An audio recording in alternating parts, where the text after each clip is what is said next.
Hi guys, welcome back to my channel and thank you for tuning in. So today the book that I'm going to be reviewing is a book that I actually received during the summer from Samantha and HarperCollins, and it's called Black Girls Must Die Exhausted by Miss Jayne Allen.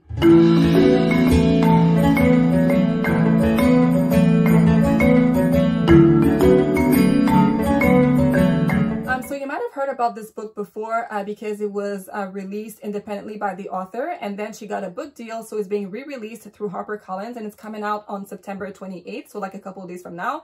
So just in case you're like, oh, I must have seen this book before, so maybe that's how you heard about it. So it's pretty cool for the author, so congratulations to her for sure. And let's get to the story. So Black Girl Must Die Exhausted is centered around the main characters, who goes by the name of Tabby, and her name is Tabitha Walker. She is a 33-year-old Black woman who, like a lot of millennials, thought that she had her life figured out, right? So thinking that her life was going to look a certain way, and she was kind of sort of aiming towards that vision. So we are talking about the good old hot husband, beautiful kids, beautiful house, and dream career, and all that good stuff. And so when we meet her, she works as a local news reporter. And she was in a phase in her career where she was sort of like learning or figuring out how to take up space as a Black woman in the workforce. And she was also competing for a promotion that she really wanted to have because it would allow her to tell the stories that she really wanted to tell. And then we also know that she had money saved up for a down payment for a house. And she was also dating this guy named Marcus. I would call it more of a situationship than anything else. But, she thought that whatever she had with him could lead into them walking down the aisle one day. That's not what they were at, but she saw the potential, and so she was in that situation with him. And so then she goes for a doctor's appointment, and she gets the news that she has fertility issues. So it was unexpected news, and she's told that she has a very small window to be able to conceive a child naturally. And when I say small window, I mean like 6 months. That's what she's told. So then she feels like her back is against the wall because she has like to make a decision now, like a big decision about her life. Like, what do I do? Do I tell Marcus about it? Do I tell him that we need to have a baby, but our relationship is not super strong? Do I break up with him? But if I do, like, how do I find a man to have a kid with, like, in such a short time? So and then she's thinking, okay, so if I take fertility treatment, then like in order to pay for them, I would have to take all the money that I saved up for a house. So like it's another dream that I have to let go of. Or do I continue to push for my career? Like, so she really feels like she has to choose between certain things in order for her life to work out. And basically that moment forces her to look at her life for what it really was at the moment, which is a pretty big shock for her. So we follow her as she navigates all of that, and we meet her two best friends as well. And we meet her grandmother, who she has a very important relationship with, like she's named after her, so they're very close. And we also meet her grandmother's best friend, who is like the comic relief of the book. She is hilarious. Her name is Miss Gretchen. She's so funny. So that's roughly what the book is about. So what I like the most about the book, I'll start with that, is that I love that the book allows us to look at Black women into, well, specifically, let's say a Black woman, because we're going to stick to the main character. But like, I love that we look at a Black woman in very different layers, as opposed to just like a stereotype or a trope. I feel like in a lot of times when we read books or we watch movies or even like commercials, like even like smaller stuff, I feel like Black women are portrayed to be like one thing, right? So either we are the ones who fight for everybody around us while nobody cares for us, or we are like sassy, rolling our necks for no reason, or we are, I don't know, super angry all the time. Like we are often, we're still working hard. I feel we still have a lot of work to do to the way that we are portrayed. And that's why I think it's important to allow Black authors or Black, creatives to put their work out there, because, they get to tell our stories in a nice way. She's a Black woman who wrote this, and clearly, we are portrayed in a way that I think is very fair. So it's not too idealistic, but it's not too much of a disaster either, right? So we see Tabitha and all of her success. So she's a college grad, great job, financially stable, but we also see where she has her shortcomings. She has her own set of trauma. She has her own set of, insecurities. She has a relationship that's not working out. So, again, we see the good and the bad with her, and, she's not just one thing. So I really love that about the book. That's like my favorite thing. The second thing that I really love the most about the book is definitely like the sisterhood that you see with her two best friends. I love that their friendship is not perfect. This book is not centered around friendship at all, but I would love to read a book or see a story that's centered really around like friendships between women, because sometimes we forget that friendships are relationships. And if you need communication, you need understanding, you need like love, you need a lot of things for a friendship to work in the long term, if you talk to somebody who has been friends with someone for 30 years, like I have a hard time believing that there were no arguments or misunderstanding, or that they were like obviously they needed like forgiveness at some point. Like we need a lot of things for those friendships to work out. And I love that we see that the friendships between these girls is not perfect, and that there are things that they need to work within themselves and with each other in order for these relationships to work out. So I love to see that, but overall, I really love that these three women deeply and truly care for one another. And that was a beautiful thing to see.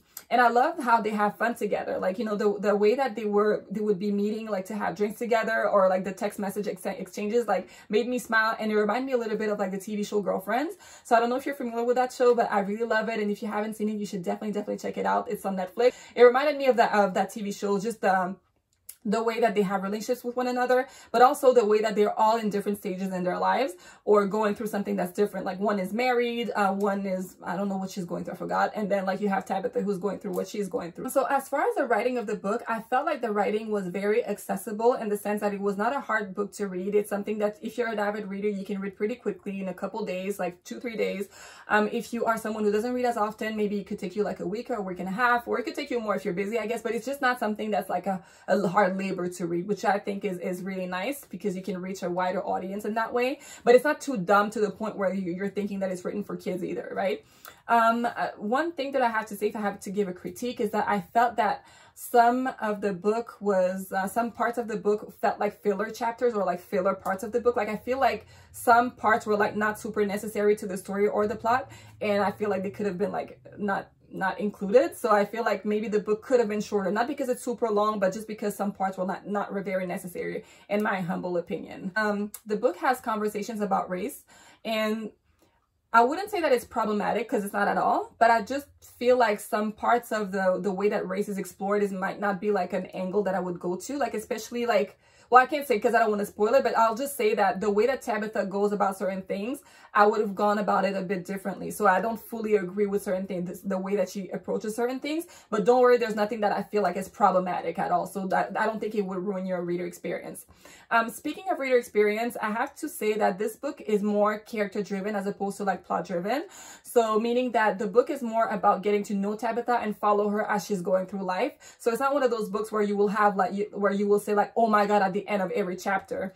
And I think it's important to mention, because like I have no idea how this book is being promoted, but so far in 2021, I feel like there's a lot of books who have been like portrayed to be a certain way, but then it's a different way. It's like a different way when you read it. So it's not that the book is bad, but like it doesn't match the expectation. So the book, again, it's more like you following the character. So it's the way that it ends, or some of the things that are happening are not like a surprise. You can kind of see it happening. Like you can kind of figure out how it's going to end, or how certain things are going to pan out, but it doesn't ruin your experience, because it's not really about that. It's really about you getting to know the character and just, you know, being in their shoes for like the 300 something pages that this book is overall. I love that the book touches on the issue of fertility, because I think that this is a conversation that we need to have. I think this is only the second book where I read about a character who has issues with fertility, and this is the only book that I read where it goes even further, where it feels like we are critiquing the fact that it's not available for everybody, right? Because nowadays there's different ways to have children, there's different ways to start a family, but you know, a lot of times like our references for these things are celebrities. Like you'll be like, oh, you know, you can have kids via surrogacy now. You know, Kim K did it, Gabrielle Union did it, and it's beautiful that they were able to do that. You know, especially like Gabrielle Union, if you know anything about her, you know, she wanted to have a kid for so long, and she went through so much. So to see her hold her baby is such a beautiful thing, and I was super happy for her. Same with Kim. I'm not sure if she had fertility issues or not, but like, you know, it's a beautiful thing that she had, you know, a kid. Like it's having a baby it's a beautiful blessing.